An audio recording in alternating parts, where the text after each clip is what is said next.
Oh yeah. Oh yeah. Oh yeah, baby. Time to go old school. It's about that time. Congratulations to all you hating motherfuckers who don't appreciate greatness. Congratulations. Congratulations to everyone. You got exactly what you wanted. Excuse me. But you got exactly what you wanted, people. You wanted Mike, you got him. You wanted. You wanted a lot of things. And guess what? You got it. A lot of people want to talk about certain things, but they don't want to go in depth. A lot of people want to, say this and say that, and then they get half of the truth. Well, guess what? Yours truly is going to give you the whole story. And there's a lot of people that may not like this, because I've seen the comments. I've seen you guys' comments on this certain guy. And you've probably seen the title of this video by now. But in case you hadn't, allow me to reintroduce myself. This is what Deion Jones is going to do to you guys this year. He about to reintroduce himself to all you people that claimed, for whatever reason, oh, he just doesn't have it anymore. Deion Jones, I don't know why the hell Deion Jones, he fucking sucks. We just needs to get rid of him. We need to just get rid of Deion Jones and just say, guess what? He's no longer worth anything. Come on, people.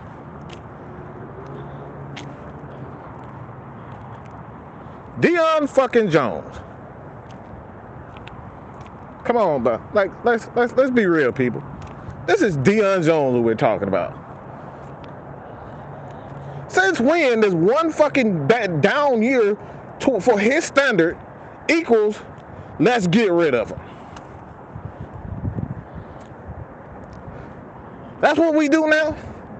Player have an off year, one fucking year, and they decided we wanted to get rid of him. What if we would have done that with Matt Ryan after 2015 season? Would we had an opportunity to actually go to the Super Bowl had that happen? Let's just keep it 100. We would never had an opportunity to go to the Super Bowl had we just gave up on this man after one fucking year.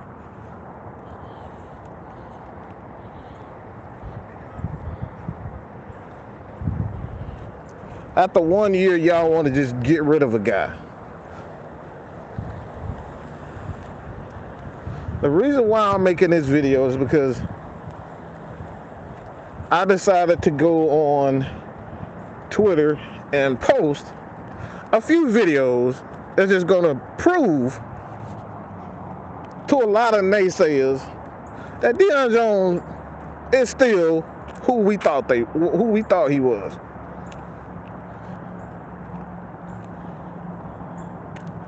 Deion Jones is exactly who we thought he was.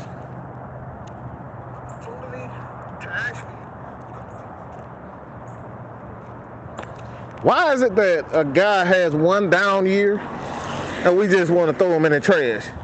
Why is it that the Atlanta Falcons fan base, doesn't matter who it is, they have one bad year, let's just say he's a bust. Let's just get rid of him. Yeah, that only happens in Atlanta. Let's get rid of Deion Jones. When it was clearly stated this year by executives and NFL players that Deion Jones is still a top 10 linebacker. And as far as a coverage linebacker, he's top 3, perhaps a number 1. And last year was the only year was the lowest year in his PFF ranking as a as a guy in coverage. That was his lowest year. The only time.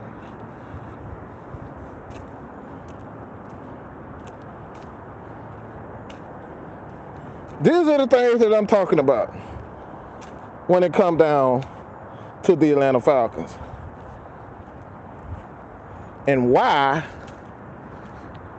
our fans listen to people for whatever reason. Why is it that we want to highlight all of his lows and want to get rid of him because he missed a handful of tackles? You can easily say that Deion missed 10, 15, maybe even 20 tackles this year. You can easily say that. But is that really a reason to get rid of a guy?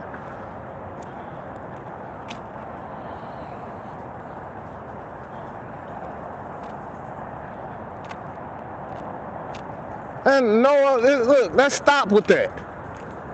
Okay? This is another BS excuse. And I love you to death, but that's another BS excuse. It comes down to money. Guess what? In order to have quality players, you're going to have to spend fucking money.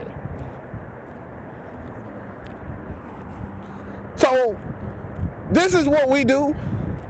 Okay, it comes down to money. Foye Oluokun, Deion Jones. Why can't we make both work? Why is it that the narrative in the NFL amongst fans, if a guy has a better year than the guy that we've had before, let's get rid of him? That's the general consensus. That's ultimately what we're saying. You're saying that Foye Oluokun is good enough to get rid of Deion Jones. Why? Because it comes down to money.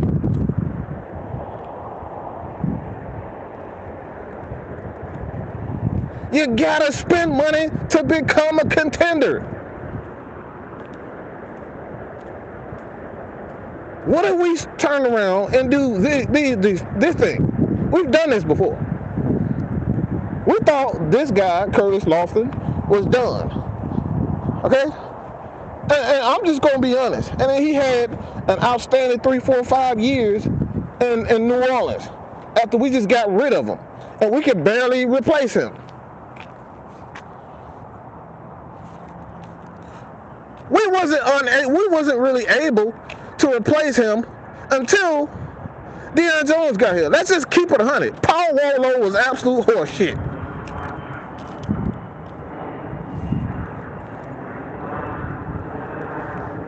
Paul Warlow was crap.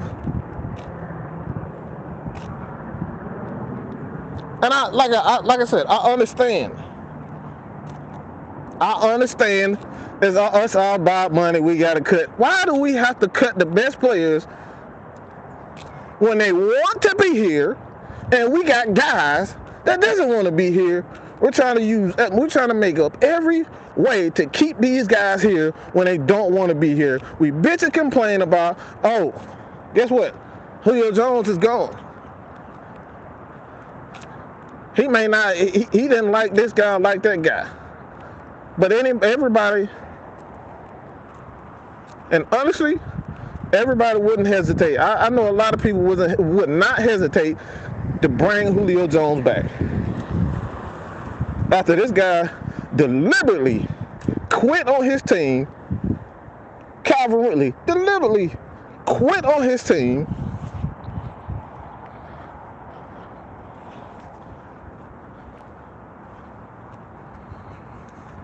No, and no, I hear you. I'm looking for possibilities. That's horseshit. I apologize, but it's horseshit. We got them. We got 3 quality linebackers right now, and instead of trying to build on top of what we already have, this guy's still what? Deion 28 years old. He still got a good 4 or 5 years. There's no guarantee in the NFL that you're going to find another Deion Jones. There's no guarantee that you're going to find another Fourier. This is the issue that I have. We got rid of guys on this team for guys that we maybe have some hope in. Why would you get rid of Deion Jones because of just solely money issues, when the money issues can be resolved in at least 3 to 4 moves, on top of the not only free agency but the draft? Who in this draft you gonna find to replace Deion Jones? Somebody tell me that. Who in free agency are you going to find that's going to replace the production, not only in the run game, but as a cover linebacker? Who are you going to get to replace Deion Jones? Let's keep it real. This is the issue that I have. I have quality people here in Atlanta Falcons Nation. Are they the best of the best of the best of what they do? Not yet. But guess what? They want to be here and they work their asses off. They don't bitch and complain. They just are part of the team and they love what they do. Why would I bring anyone or get rid of any of these guys? Because, you know what? Hey, fan, we're not doing the numbers. You know, man, Mike and Maggie, we need a little bit more shine. You know, we don't have time to do that. Let's just get rid of them and just make it the Man, Mike and Maggie show. The Man, Mike and K-Style show. Why the fuck would I do that? It's a team. AFN is a team. We do things together. We push each other. We teach each other this and that. This is the same thing that I said on Twitter with Deion Jones. I gave you I gave you video evidence of Deion Jones proving that he is a valuable asset to this defense. Where he's teaching this guy, Foye Oluokun, giving him tails. It's like, if you see this, you see that, this is what you do. That's a valuable asset. Coaching is the reason why the Atlanta Falcons have not won a championship. So when you get it from players and when you get it from the coaches, why give it away? The Patriots totally, they got rid of arguably the greatest quarterback in the history of the game. For what? Nothing. Just let him walk. Drafted a guy that resembled a lot of Matt Ryan's traits. Why would they do that? He's not flashy. He doesn't have this as far as the athleticism. But guess what? He's teachable and he just gets the job done. And this is the reason why I get so upset when we just try to get rid of guys who are not only doing their part as a teammate, they're doing their part as a player, and then we make one mistake, we say, all right, Deion isn't Deion anymore. What happened to the loyalty? What happened to keeping a guy around because he's shown you that he's willing to be a part of the process? He's willing to teach guys. You don't get that shit everywhere. You don't get superstars like Deion Jones be willing to move his fucking position and make Fourier the inside linebacker, where his numbers are going to go through the roof. And Deion Jones not only did that, but he restructured his contract so he can make sure that the team has cap room. No, let's get rid of that guy. That's the issue that I have. We're going to get rid of quality guys just so, like, we don't know if Fourier. Let's just keep it 100. Do we really know if Fourier is going to be better than Deion Jones? Do we really know if Fourier is going to be healthy for the next 2 to 3 years? This is the reason why we've had issues. It's depth issues. So when we get a guy like Fourier Olakun, we need to keep these guys around as much as possible. What if we would have gave Adrian Claiborne another 2 years? What would have happened to Tack? What if we would have gave Vic Beasley another 2 years instead of just giving up on him because he didn't have 10, 15 sacks every year? Giving up on players way too easy, and then you draft guys like a Tack McKinley, hint, hint, Parade Jerry, hint, hint, and these guys end up being absolute trash. Why? Because we wanted to save cap space, and we wanted to look into free agency and get another guy, or get in, look in the draft and draft another guy that absolutely pans out to be nothing. John Kaminsky, right now, as of right now, because of the knee injuries, the injuries that he's had, Marlon Davidson. I can keep going on and on and on and on. How many times have we gotten rid of players that was actually putting up numbers for motherfuckers who ain't did shit yet? Marlon Davidson ain't did shit. John Kaminsky ain't did shit. Fourier Olakun has not made a Pro Bowl yet. Sheffield. How many times are we going to go down this road, people? For salary cap reasons.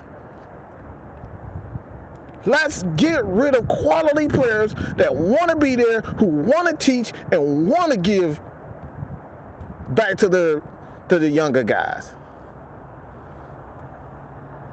You don't get a lot of Grady Jarrett's. You don't get a lot of Grady Jarrett's who's just a good guy. He's willing to take pay cuts just so this team can eat. Just so this team can be or have an opportunity to rebuild or the ability to just to win. You don't get Grady Jarrett's. Most of these players, as soon as they don't get what they want, guess what? They out of here.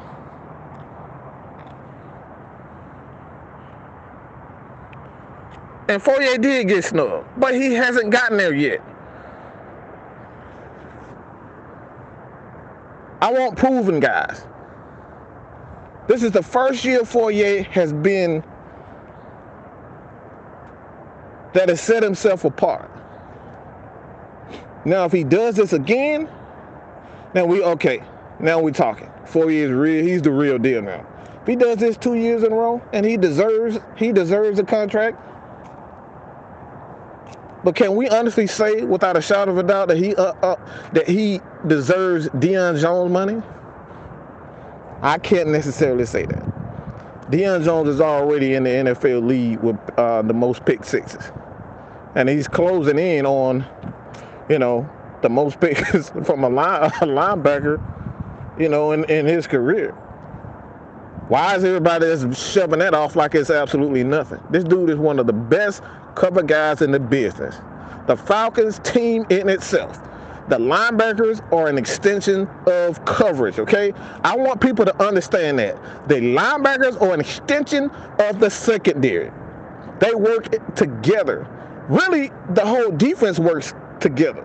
And the Falcons are the only team, all right? I can honestly say this without a shadow of a doubt, that the Falcons are one of the only teams that have not given up a pass over 40 yards and have had 18 sacks.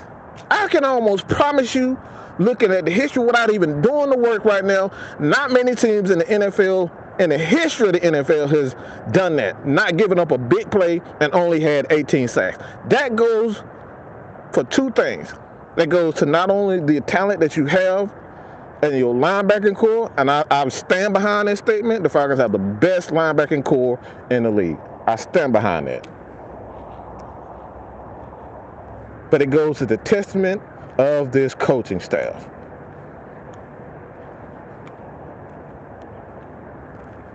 It makes me so angry that everybody want to just get rid of guys that have been proven for you, and they want to be there.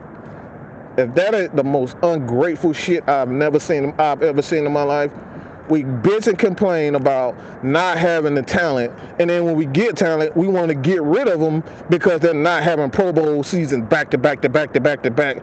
And he had 1 year where Deion Jones isn't as great as he was before in the previous years. The same guy that won us games, I don't know how many times, with pick sixes and clutch times. How many times have we seen, let's be honest, show of hands in the chat. How many times, put a number, 2, 3, 4, how many times have we seen Deion Jones make the play to clinch games for us on the defensive side of the ball? How many times have we seen that? And how many players you can say with a straight face that have the ability to do what Deion Jones has done? Let's see.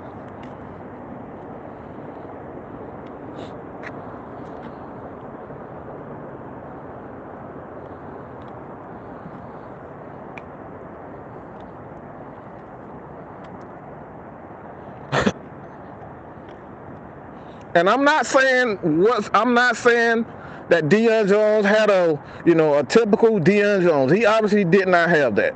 But it's a lot deeper than what it is.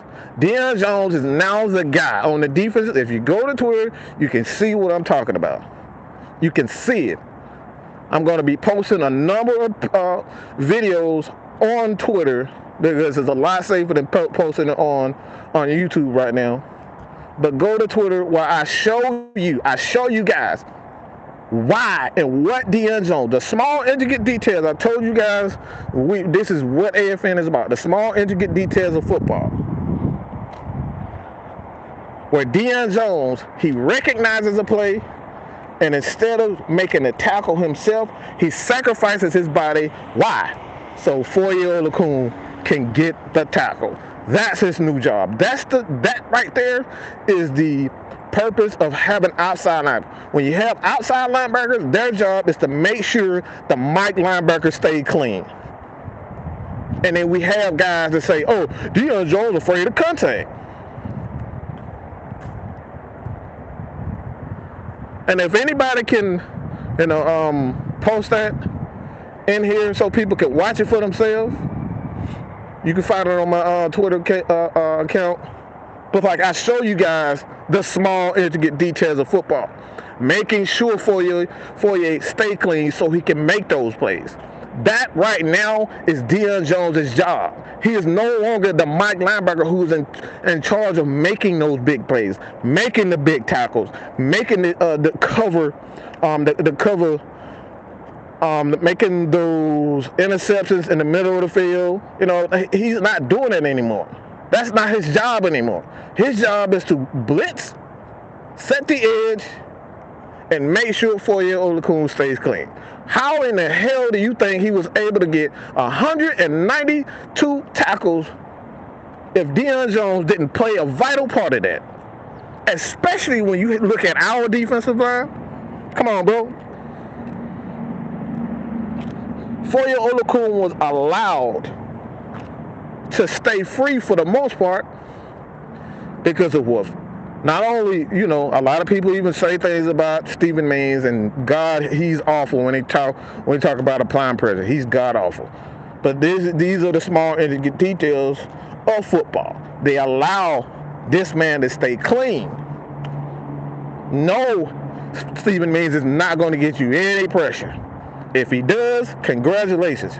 You just hit the lotto.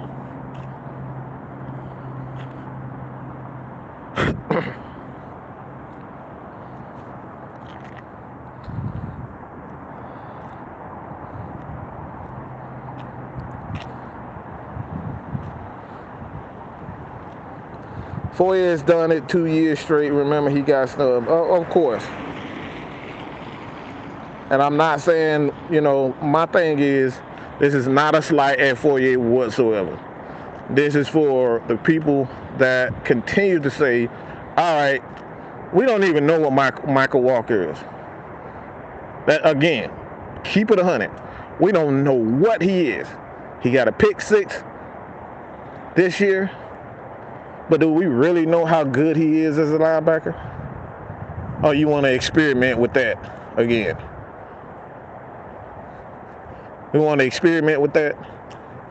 How many show of hands of people that want to continue to experiment rather than actually play guys that we know are good? Just a show of hands. Just a show of hands of people that want to just get rid of Deion just so we can experiment again.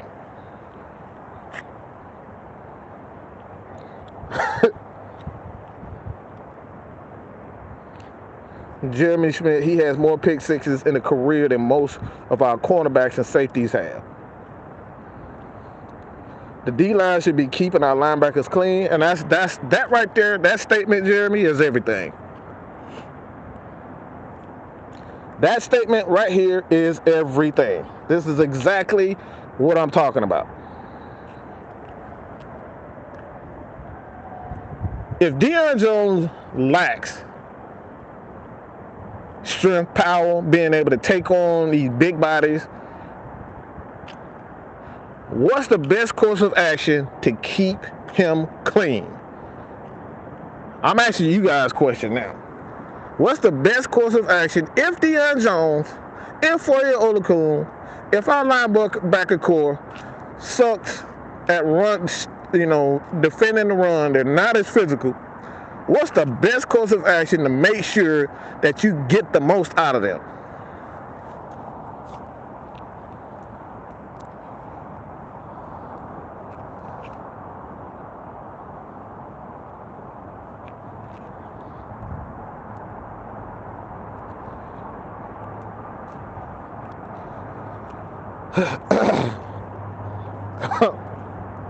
It's like I said, it's definitely a situation where I continue to say we cannot continue to get rid of guys because of whatever issues.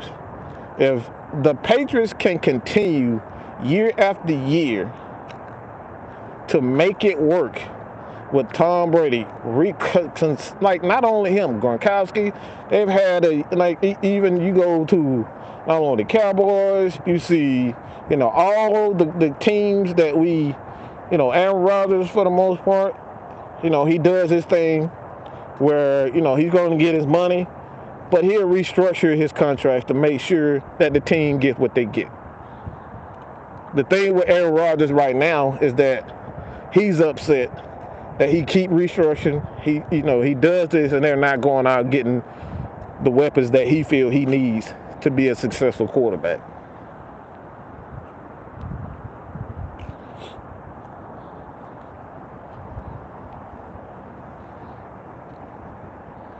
So the best course of action, if we're going to continue to not only for let me say this too. I like this is something that I have to say right now.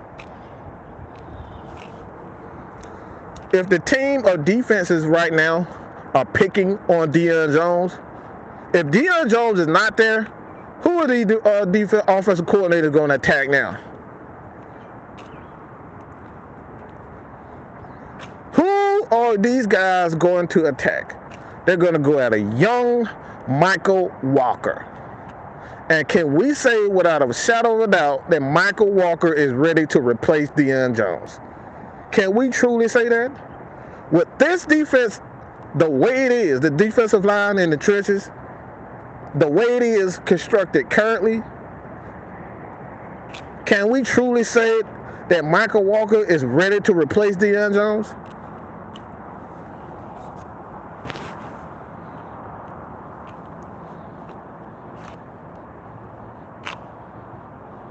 I don't think so.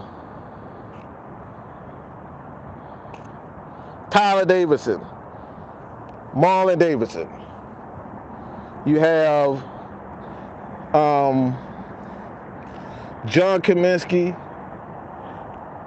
Anthony Rush, Mike Pennell, who are free agents. We don't know if those guys are going to be back. I believe Anthony Rush is on a futures deal.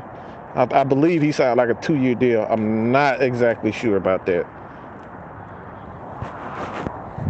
Yeah, Miss Maggie, go ahead and get you some rest. I'll hit you up later. But that's the thing that I'm talking about. My thing is why do we constantly have to always experiment, but we want to win on top of it? Why? For salary cap reasons. And I know salary cap is a major issue, but I've said this before. I don't know how many times I've said this year. This new structure, offensively, defensively, you're going to be able to take a lot more chances to go get big-time players on the defensive side of the ball, because the offense, you don't need a lot of these big-time receivers. You don't need a Calvin Ridley. You don't need to have a Julio Jones. All you need is a guy who can simply catch the damn ball security, and run the damn ball. And in the NFL, you have a good offensive line, which we have for the most part. They're young. They've definitely made their sure mistakes. Sure mistakes, but they're young. They can get better. We haven't seen the ceiling with those guys. Why? Because we have not have a consistent running game. So when we do run the ball well, we saw that the Falcons can win. We saw what we did when we ran the ball well. When we don't run the ball well, this Falcons offense don't move. Even with a Matt Ryan. The offense is cost efficient. That's why we can go out and get 2-3 different tight ends. You know, a guy like Tajay Sharp, and still win 7 games. We won 7 freaking games with this offense, with no running game.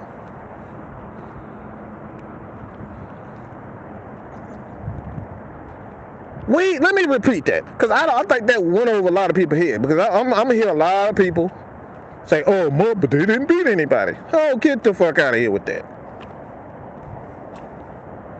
We literally saw Jacksonville beat Buffalo, who's in the playoff right now. Nobody's saying, oh, but it didn't mean anything. They praise a young quarterback. They praise that team for beating Buffalo, but when the Falcons win 7 games against quote-unquote nobodies, y'all want to devalue that shit. That shit pisses me off. A championship at the end of the day is a fucking championship. Even if you win that shit by 1 goddamn point, who the fuck cares? I won the goddamn game. We gotta stop with this hypocrisy. We gotta stop trying to put these guys on pedestals, put these other teams, oh, they score 40 points a game. Guess what? The Falcons have the 7th, 8th best offense in the history of the fucking NFL. Let me repeat that. The Falcons have, in 2016, the Falcons had the 7th best offense in NFL history, and guess what? That shit didn't do nothing for us. We still fucking lost. And here we are, yet again, still infatuated with offenses. Nobody want to run the damn ball. How the hell do you think that the Buffalo Bills got to this point? Is it really because Josh Allen was throwing the ball? Nah.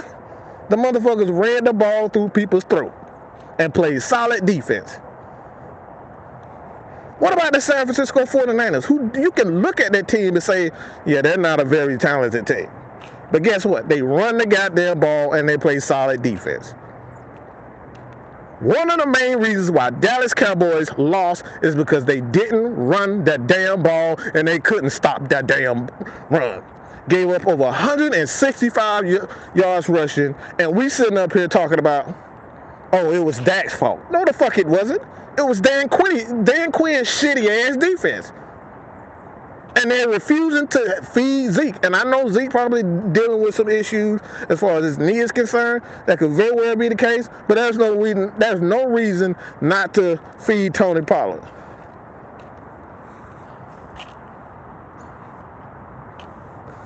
And no, that's a great point. That's a great point. That's the same team. These teams this year played the exact same teams that we played, the Bucks. They in the damn playoffs. They beat the exact same team, the Falcons. They get praised for beating those teams, and our own fucking fans, our own even analysts, former players say, "Oh, it don't mean anything." Why the hell does it mean something for the Bucks to beat those teams, but the Falcons, it doesn't mean anything when they do it? Hypocrisy, bro. This hypocrisy gotta stop. This shit has to end. It's disgusting. A win is a win. You can't tell me that these guys didn't grind for that. 7-2 and one-score games. After last year, they were 2-7 in one-score games. They could have easily been in the playoffs last year if they won majority of those games. Now this year, we were close to being in the playoffs, but we lost some head-to-head. We lost some crucial games, mainly the one with Washington, and then we lost the one with San Francisco. We could have easily been in the playoffs. No, we don't get praise for that. We get shitted on, the players get shitted on and spit on by our own fucking fans, saying it doesn't mean anything. And then wonder why we can't get guys to come here in free agency. Why? Because y'all shitting on everything they do. If they win, they shitted on. They lose, they get shitted on.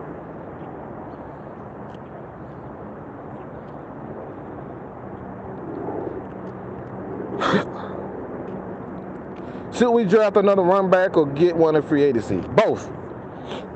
You gotta improve this running game. You got to feed the dogs. They're thinking of it like this. What good is having a emaciated ass German Shepherd?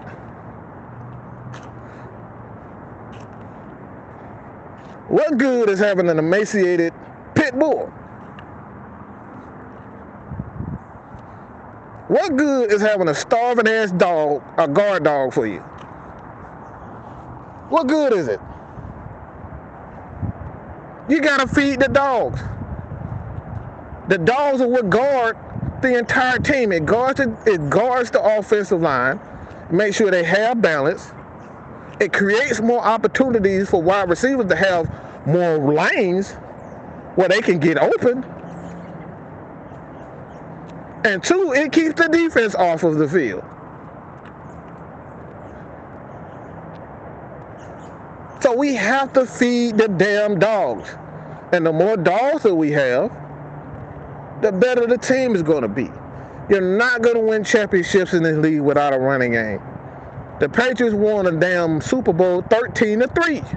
They played like Tom Brady played like shit again. How many playoff games have we seen Tom Brady play like absolute horse shit, and he gets praised because their team won the Super Bowl?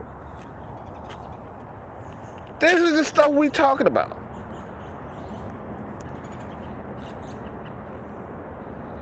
Falcons lost against the Eagles. Why? Because they stopped feeding the damn hot guy and Tevin Coleman. They stopped feeding Tevin Coleman, and guess what? Yep, they end up losing.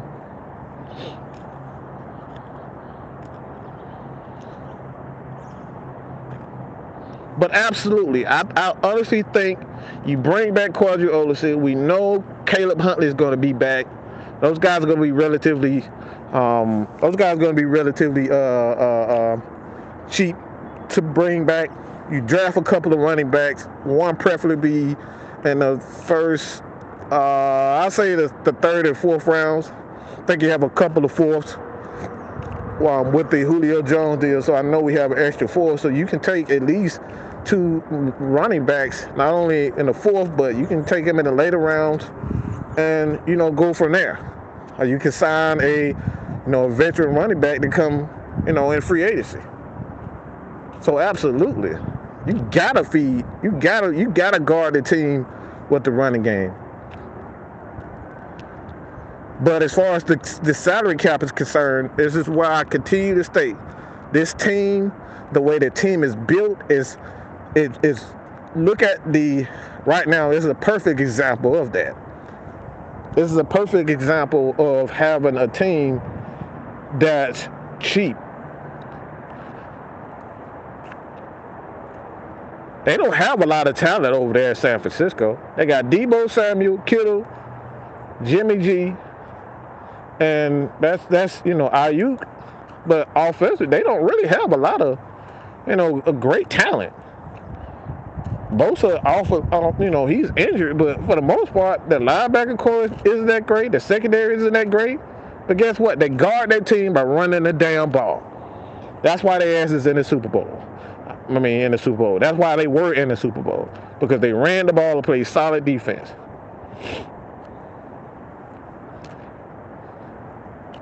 They don't go out and spend a ton of money in free agency. They don't spend a ton of money in free agency because it's cheap to get these big, fat, big, hungry hogs on both sides of the ball. We're going to run, we're going to be tough, and we're going to smash you in the face. That's what San Francisco does on both sides of the ball. That's the reason why they're in the playoffs. That's because they have the best. They don't have the best roster, but they damn near have the toughest roster because they want to run the ball and they're going to play defense. They just smash. If you're going to look at talent, I don't think any team has more talent on their roster right now than the Dallas Cowboys. And that's just the honest truth. And they got their ass handed to them. Why? Because they weren't tough.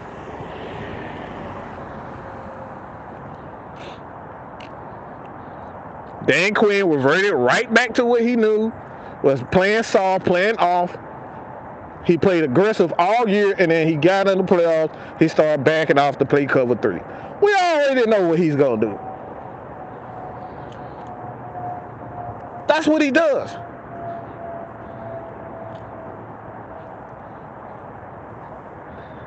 And that's what they do. They invest in the trenches. They run the ball and they stop the run. They wear you down, and then towards the end of the season, where everybody's tired and beat up, San Francisco keeps going. A lot of guys don't want to hit you after a while. And a lot of those missed tackles with Deion Jones is because the wear and tear in the grind of the season. Linebackers don't want to hit you. Defensive linemen don't want to hit you. After so much time, the Falcons, against that San Francisco team, I saw where the defense just they didn't want to play anymore. That was outside of Grady Jarrett, Debo, he had a couple of plays where it was damn, but you don't want no contact. Of course, that's what happens when you run the damn ball. You constantly run the damn ball down the throat.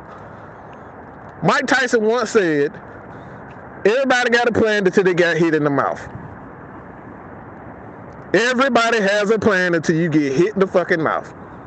That's the same thing and the same principle it goes for football. You can throw all that RPO bullshit all you want. You can throw the ball 40, 50 times all you fucking want. But guess what? If you can't run the ball, what good is it? That's exactly what we saw with Philadelphia. But telling y'all all year long, RPO is the worst thing that happened for quarterbacks because it gave all the power to the offensive coordinator. It gave all the power to the play caller where you're not reading the defense. You're reading positions. Is this guy on that place? You're reading, where the holes are in the defense, and then you react to what they're doing in that. So it's just basically, all right, there's a hole right here, we're going to attack this hole. We're not going to read the defense in its entirety. That's why Jalen Hurts look like absolute shit right now, because he never really truly learned how to read the defense. That's the same thing for Justin Fields in Chicago right now. You have spurts of greatness because they're good players, they're great players. But at the end of the day, you gotta be able to read the defense. You gotta be able to, like, not just those guys. We saw this. We thought Kyler Murray was gonna be. Everybody had him being one of the next great quarterbacks. That motherfucker was throwing Kareem Abdul-Jabbar hook shots because he didn't want to get hit no more. He didn't know how to read. Like, the dude was bouncing balls to wide open receivers.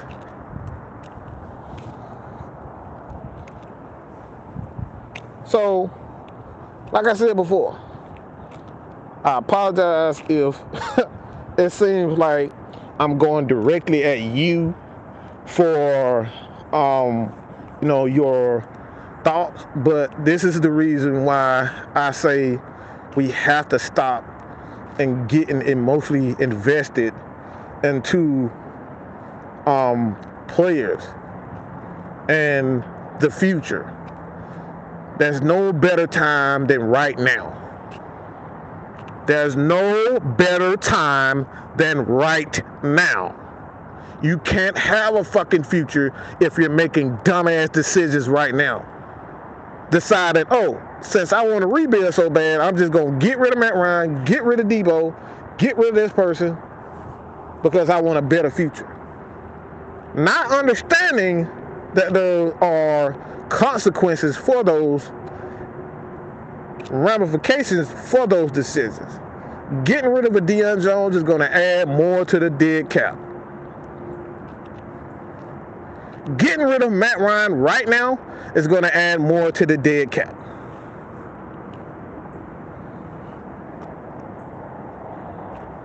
How can you have a brighter future if you're screwing up the present? Right now, we have a Deion Jones. Right now, we have a Matt Ryan. Right now, we have a Grady Jarrett. Why not build on those guys first? Bring in guys that could be a complement to them right now. And then when Grady Jarrett, starts to teeter off, when Deion Jones starts to teeter off, when Matt Ryan starts to teeter off, that's when you bring in those guys. That's when you invest and worry about salary cap implications. But just get rid of guys because, we feel like he's done, or we've seen the best of him. He still could be quality players. These skills still could be quality players.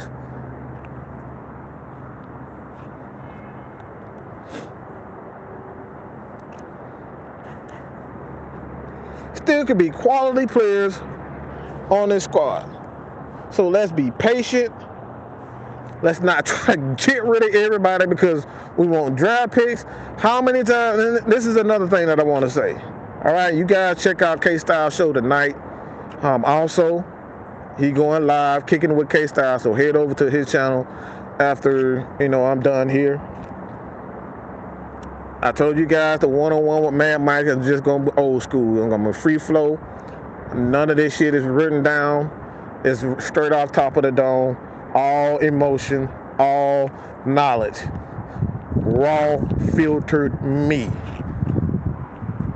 Fuck a computer. I'm doing this shit standing out in the cold, taking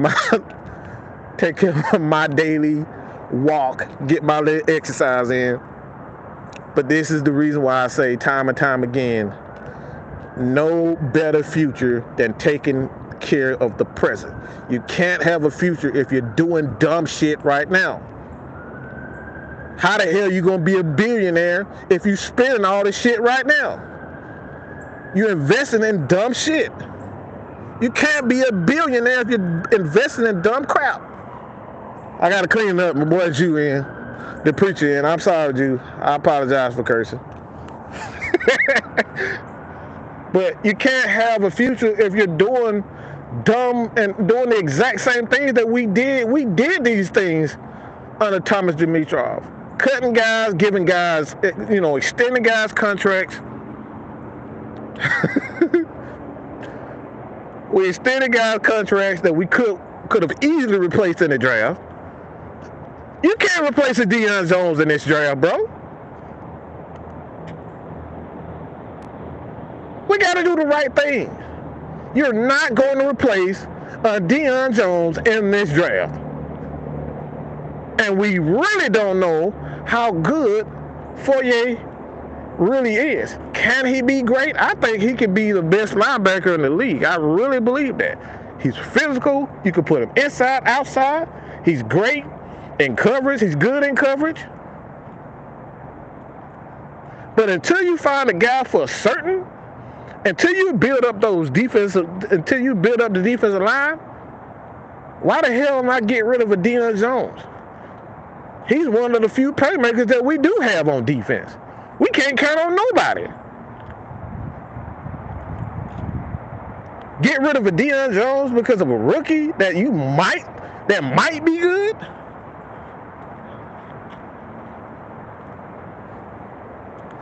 That's what the hell Cleveland did. That got rid of that whole team, that whole Cleveland. And Cleveland, and forgive me for saying this, but y'all know it. Y'all got a team full of wannabes outside of the defensive end. I can't get his name right now. I think his name Chubb, if I'm not mistaken. I don't know. Garrett, is it Miles Garrett? I think it's Garrett. I don't know why I said Chubb, but it's one of those guys. But they got a team full of wannabes. They had no idea that Nick Chubb was going to be that good. They took a chance, but nobody would have saw that coming. Nobody saw that team being that fucking terrible, not even in the playoffs right now. Again, we gotta stop. We gotta stop with the sacrificing good players for a wannabe.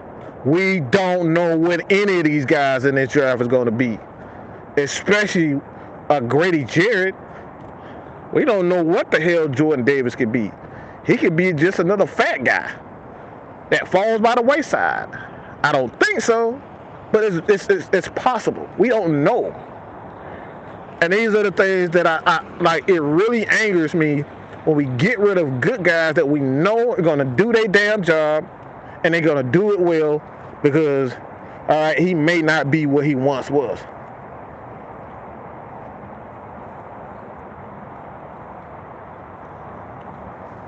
Let's get rid of Matt Ryan because he's not the Matt Ryan that could carry a team, all by his lonesome anymore. I don't think Matt Ryan is at that point where he can, solely throughout, especially with an added game. I don't think Matt Ryan can really carry a team, especially without the weapons. I don't think he could do that for 17 games plus the playoffs.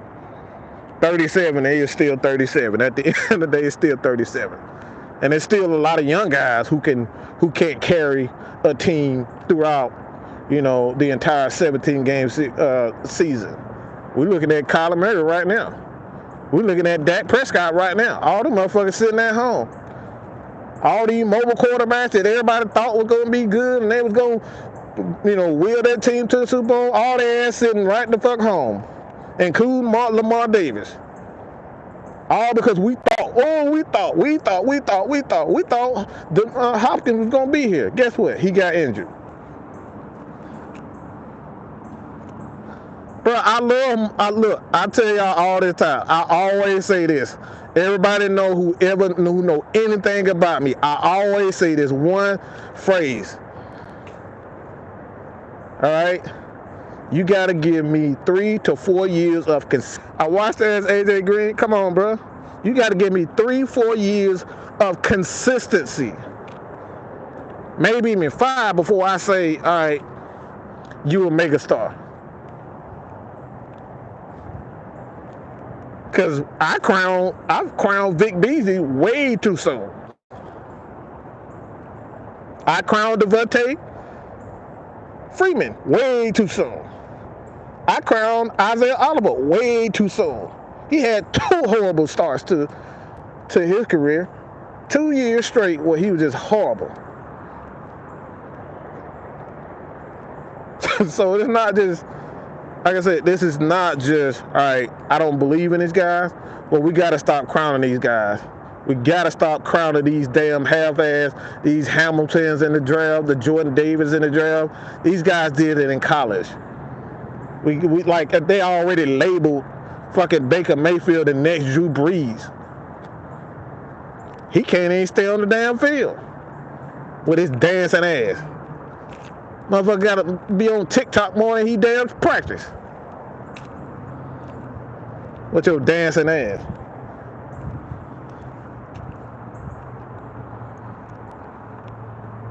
And did you hear that he picked off Drew Brees, Monday Night Football, lights on. That ain't that what great players do. Great players show up when the hell you need them to show up.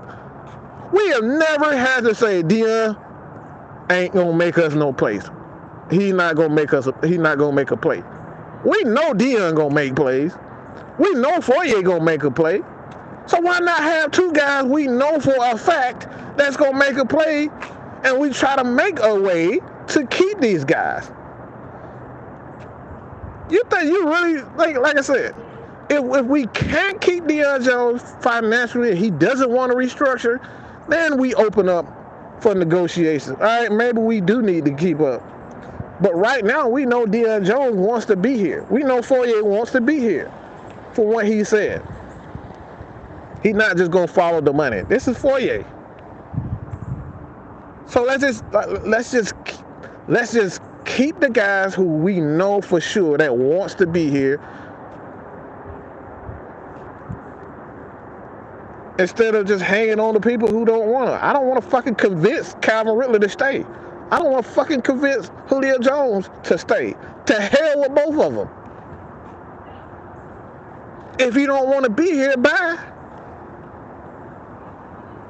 I'd rather lose my way than lose trying to convince the motherfucker to play with me. Hell no. Adios. Deuces. So, I always say I'm going to end up doing 30 minutes on this damn show, but Lord have mercy. You put a mic in front of me and you, we won't ever shut the hell up. I love my brother. That's my dog, man. Yeah, but like I said before, man, this isn't any indictment on you personally, your thoughts and how you feel the team should be built. This is just, merely my take on the Deion Jones. I just think it's all this shit is just unwarranted. I just don't know how a guy that has 2 sacks, 137 tackles on the year, clearly one of the better linebackers in the league, and we just want to get rid of him. People just say, all right, let's just cut him. And knowing for a fact that's like, is a team gonna, pick him up? They're gonna give up a 1-2.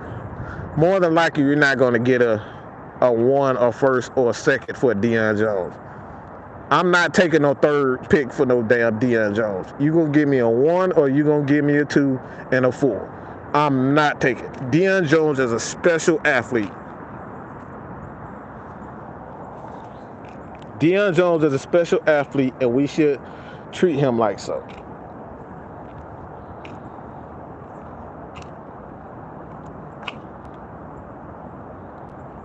Atlanta fans are never happy with multiple good players. One player starts showing something, the other guy has to go.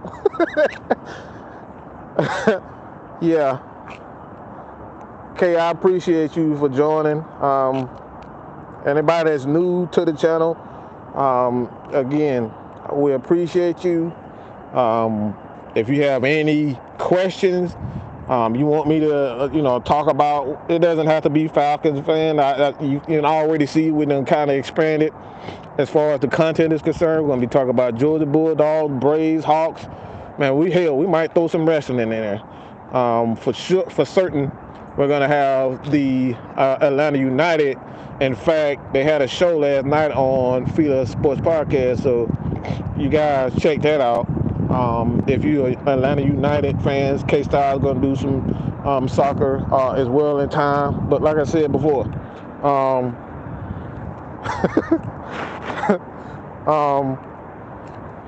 at the end of the day, man, like I said, this is proof for me. And this comment by Tony Wright. Arizona had A.J. Green, Christian Kirk, Rondale Moore, and they still got ran out of the playoffs. They still couldn't score anything. And they had one of the premier coaches, they say, is one of the smartest, more influential, creative minds in football, but they still couldn't score any damn points. They were getting their ass raped by the Rams. And here we go. They had 3 first-round picks, 3 first-round talent picks on that damn team. All right, 3 first-rounders. And they still couldn't get shit done. They couldn't score 11, they could barely score 20 fucking points. Maybe these guys aren't as good as we thought they were. At the end of the day, you got to have a team effort. Yeah, even the best center in damn football, and they still couldn't get it done. Still got ramsacked. Still got ran through like Sukihana.